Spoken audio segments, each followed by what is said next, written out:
Today's session is titled In My Teacher Era. If you would like to pull up this presentation, the bit.ly link is located right here on this slide for you. As always, NCBOLD is designed to support educators in their use of digital tools and technology to enhance learning outcomes. We strive to model best practices for educators, including data privacy and cybersecurity. As such, we encourage educators to follow their district's policy and consult with their district's technology department prior to signing up students for digital tools that they may use with them in the classroom. For today's session, we're going to look at a few new digital learning competencies. For students, we're going to look at empowered learner. Educators, we're going to talk about designing authentic learning activities. And for coaches, we're going to look at collaborating on learning design. My name is Jeri Sydes, and I'm a digital learning and teaching facilitator in Onslow County. This is my 22nd year in education. I currently serve 2 K-5 schools in my district. My classroom teaching background is at the middle school level, where I taught math and science. The session purpose today is to engage in a blended learning station experience, to gain a deeper understanding of blended learning, and to gain an understanding of Hattie's visual learning meta, X, and its influences. The outcomes, we're going to learn by doing. We're going to be able to define blended learning and understand why it's important, and utilize Hattie's learning meta X to incorporate effective strategies. There's a digital think sheet linked here if you'd like to access that to jot notes in as we go through the session. So hopefully everybody, if you're thinking about your Taylor scale, you're here as a 7, 8, and 9. I'm always a 7, 8, or 9 when it comes to a Taylor Swift song. However, if I'm singing in the car with my daughter, it's always going to be a 9. Currently, right now, when I'm meeting and working with teachers, this is the era that I'm in.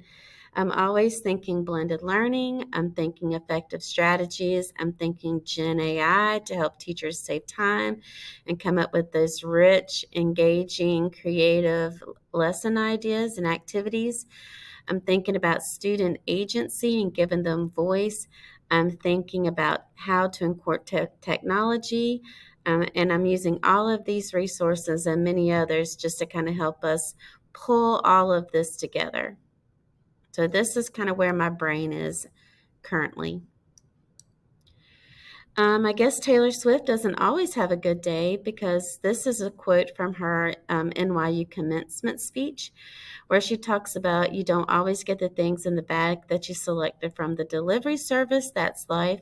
You get what you get, and you should be proud of what you've done with it. And I thought to myself, well, I've definitely had a Taylor delivery service moment at the beginning of the school year. And we've probably all experienced some level of Taylor delivery service incident.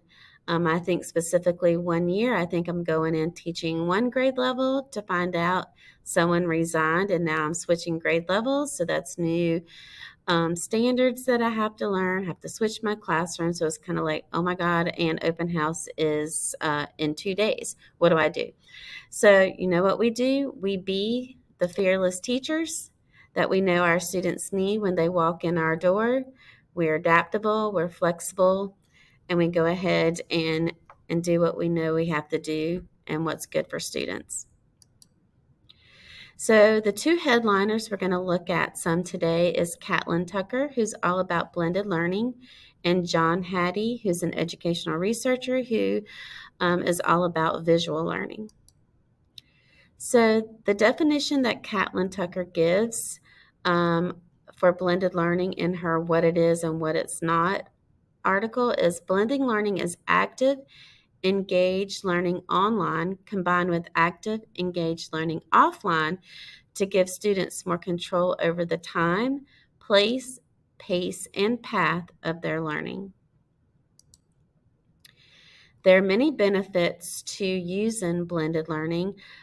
Typically, I gravitate to her rotation models, which she has many other models out there that you could choose from that if you'd want to use. I kind of tend to go towards the rotation models, and often I use the station rotation model a lot and her playlist model.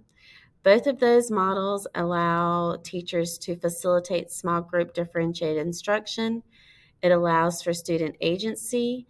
It allows for increased engagement. It provides the teachers time to give feedback in the classroom. We're able to integrate those 4 C's into the different stations, and it gives students control of their learning. We've had to talk a little bit at the K-5 level, specifically the difference between stations and centers. When I think of centers, I think of an activity that's fixed, that's always there. So when I was teaching math, maybe this would be an area where students could go and just work on their math facts and different types of math fluency things. So that's something they can work on all year long at any time. So that's not necessarily what I'm currently teaching. When I think about stations, I think about something that I'm currently teaching, like two-step equations. And then I create stations where they can engage with that particular concept of two-step equations in different ways, so that I'm reaching different learning modalities. So I think stations, what I'm teaching currently, and then just different ways to interact with that content. Centers, fixed, doesn't have to be what I'm teaching. It can be something that they need to work on throughout the year, like math facts. Catlin Tucker is really big on taking your planning horizontal. So definitely my beginning years of teaching, I was this vertical planner. I was going to do this Monday, Tuesday, Wednesday, so forth throughout the week, test on Friday. She says shift that and think horizontally. So if I were in the classroom now and I did horizontal planning because I wanted to use stations in my math class, maybe Monday I do whole group, I do some type of quick formative assessment so that I can form groups. So Tuesday, Wednesday, and Thursday, I would take those groups that I created based on my formative assessment, and I'd Tuesday, because middle school, we only got them for 60 minutes. So I have a good 45 minutes. So Tuesday, I would have my maybe lower group start with me at my teacher station. And then we do things. Then I'd have a collaborative station, and I would probably make that hands-on, like with math manipulatives. And then with my third station, I would make that an online station where they're getting practice. But Tuesday, that first day, my lower group's always going to start with me at the teacher station. Then Wednesday, I could rotate the stations. Thursday, I'd rotate the stations. So then by the end of class on Thursday, everybody has been with me at the teacher station. Everybody has been at the collaborative station for some hands-on manipulatives in math. And then they've all had time for additional practice at the online station. So I'd use that Tuesday, Wednesday, Thursday to rotate my kids through the stations that I had set up. And then on Friday, I could bring them all back together. We can do some type of quick assessment. And then I would either use that for stations the next week and however I would go with that. But that's how I could take my old way I would plan doing vertically, what I was going to teach Monday, Tuesday, Wednesday, Thursday, Friday, and then shift that for stations, how I can do it horizontally. And I'm covering all the same things. I'm just providing students different ways to engage with it through the stations on Tuesday, Wednesday, and Thursday. So in my mind, that's how I would do it if I was still in my middle school math classroom. And this is the way that we, do it lots of times in the elementary classrooms as well, especially like 3-5 classrooms. We kind of have like different days where they rotate through. And sometimes we can do it all in one day. It just depends on the topic and what the content is. Linked here are 2 different articles from Catlin Tucker where she gives like tips to going horizontal with your linear agenda. And then here is an article, kind of the same concept. However, it's bringing in that Gen AI to kind of help that mindset and shift, be a little quicker and easier, because sometimes it can take a lot of time and thought creating those stations. So if Gen AI can help us save a little time with that part, then I'm all about it. So definitely with Catlin Tucker, what it is with blended learning, students are actively engaged. They're doing the heavy cognitive lifting. I fully believe that I would go home, and I should go home every day with my feet hurting, because I've been up, I've been moving, I've been facilitating the learning in my classroom. I'm walking around, but the kids should go home tired because they've used their brains all day. So they've done that heavy cognitive lifting, and I've been facilitating the learning. So my feet hurt, but their brains are tired. Um, Definitely what it's not is just a classroom where every student has a device, because even though they have that device, that doesn't mean that they've got control over what they're learning. They may be using a specific program that's created a path for them, and they're having to work through the path that it's set. So they have the device, but that doesn't mean that they are in control of what they're learning. However, we can tell that with blended learning, it's all about student engagement. John Hattie, in his visual learning research, he defines it as visual learning research is about learning tools and knowing their effect on student achievement. Particularly, it's about inspired and passionate teachers knowing their impact and making learning as visible as possible. So the 5 themes of visual learning, we have the visual learner, know thy impact, visual teaching and learning, effective feedback, and aligned systems and processes. And there's an infographic here linked for you. The visual learner, and we know not all students come into our classroom with these characteristics already. However, as their teacher, it's our goal to move them closer and closer to becoming this type of learner, one that sets goals, that can express what they're learning, that describes the next steps in their learning process, knows what to do when they're stuck, views mistakes as opportunities for additional learning, which is a hard one, because lots of times we know when kids feel like they mess up, they feel like they failed, and so then they can kind of shut down on us.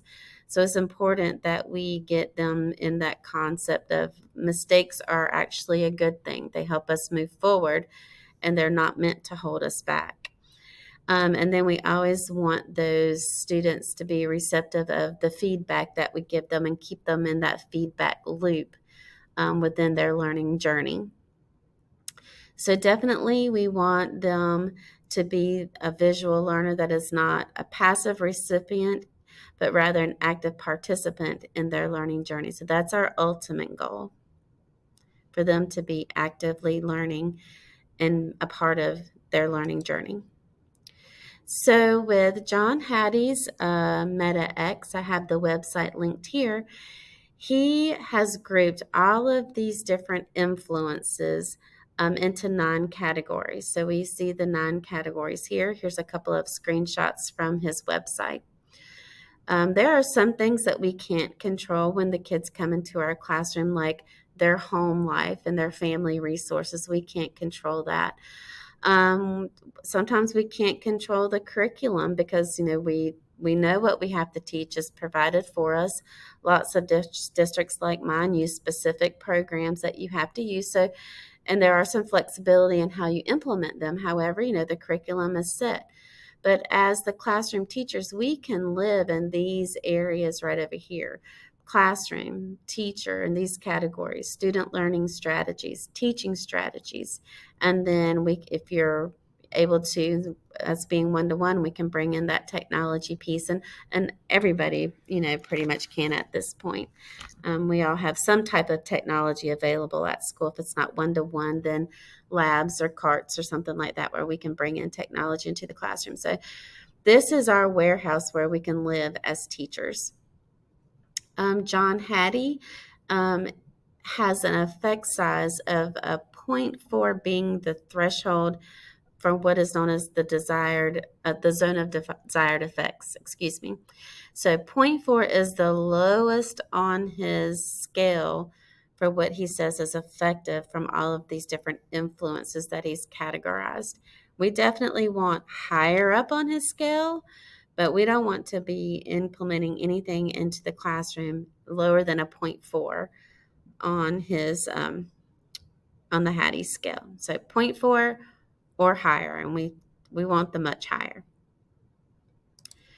So he has recently released his newest research, and these are the top 10 off of his research that came out in 2023.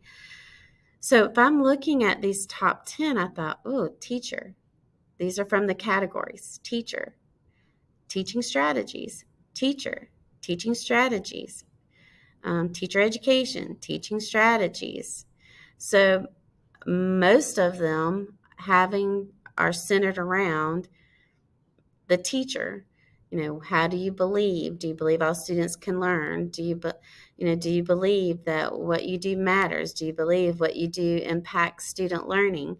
The teaching strategies that you're incorporating into your instruction, like all of these things around, what the teacher does and how she believes and what she thinks and what effective strategies she's using to teach the content and having the students engage with the content in their classroom.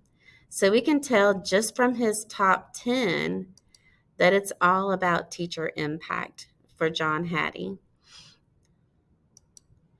So what we're going to do next, and we're actually going to use John Hattie's the jigsaw method, because that is a 1.2 on the Hattie scale, which is the most effective teaching strategy that we can use. So what we're going to do is create a TAVIS, and we're going to create a love story between Catlin Tucker's blended learning and John Hattie's visual learning that will create a classroom full of joy and learning. If you have not done a jigsaw before, we're going to start with some home groups. So there's a Padlet link here for you to pick your home group, and then you'll need this slide deck link a little bit later. But with the jigsaw, the whole thing is you're with your home group, and then each person picks a different part of a resource that you're going to learn about, and then you come back together to your home group after you've been to your expert groups, and then you're going to teach each other what you learned in your expert groups. So here we go. We're going to create our visual learning. Here's mine. So this is my visual representation of my love story between blended learning and visual learning. So I've got my heart-shaped glasses. I've got the student over here that's learning and going and creating his own path of his learning journey. Here I've got learning happening with my light bulbs. I've got a strong instruction in place in my classroom that I use, all rooted in effective strategies. I've got my blended learning and visual learning arms for support with the sweet spot in the middle where they cross. So you should have already used the Padlet link to choose your home group. And now that you've chose what home group you're going to want to be in, everyone in that home group should pick one of these 4 topics off of the set list.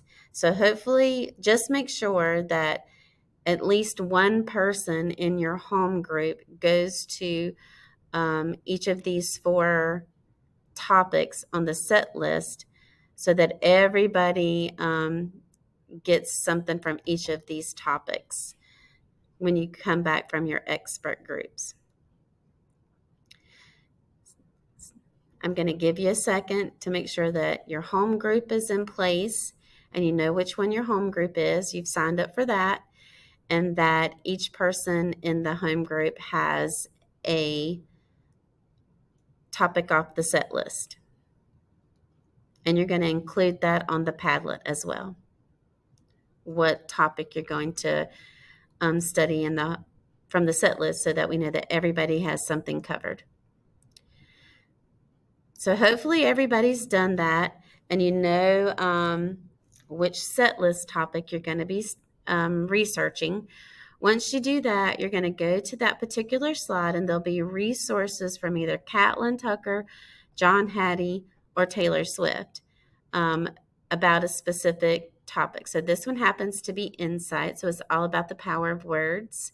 And then here's your breakout group link here for you to go add resources. So this is your expert group right here. The next one is all about the power of the journey. Here's your expert breakout group link here. And then if you are in the perception group, you're all about believing. There's your expert group there to add resources. And then the power of community is all about connections. And here's your expert group link for that as well. So you're going to have 15 minutes to check out the resources that are on the slide of your particular set list topic. Add those to your expert group link that's there to the Padlet for your breakout group for that. And then you're going to go to that Google slide link and add your visual representation there. So just remember with visual learning and blended learning, it's all about maximizing your impact and student engagement. There's some resources linked here at the end. Here's Caitlin Tucker's blog and her podcast on Spotify with one of her books, which she has many others. Also, visual learning. Here's the Learning Meta X website, the Influence Glossary, and then John Hattie's 2 books as well. That contains all the information from all of his years of educational research and all of the meta-analysis that he's done. If you have any questions or would like to reach out, you can reach out to me on Twitter or at jeri.sydes@onslow.k12.nc.us.